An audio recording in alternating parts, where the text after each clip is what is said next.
2020, Edgar Moncayo arrived at the home he owned in the Corona neighborhood of Queens.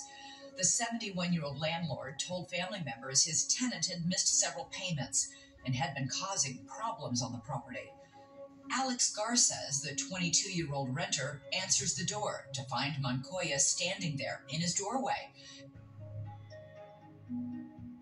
And at that moment, he makes the fateful decision to shove him.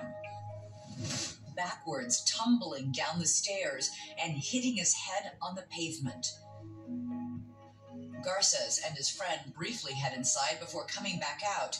As they walk past the unconscious man, Garces takes a closer look and realizes things are serious.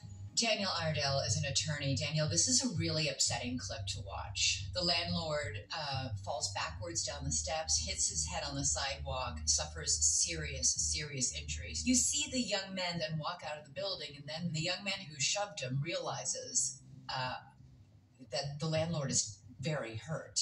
You see him grab his head, like in that moment, thinking, oh no.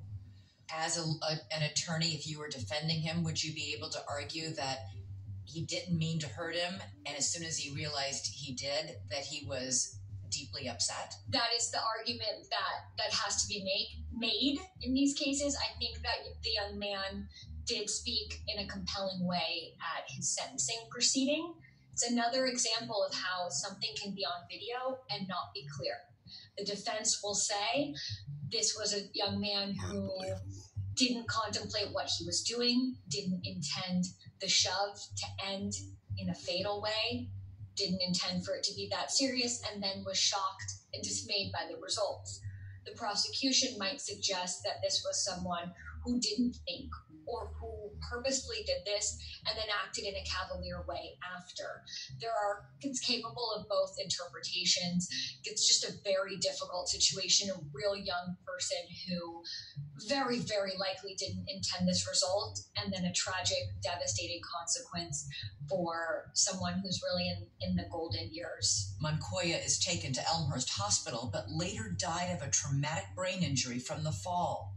We know that the young man initially lied to the police and told them that the landlord fell on his own. Well, first of all, how much does that hurt the case, the fact that he didn't tell the truth right up front?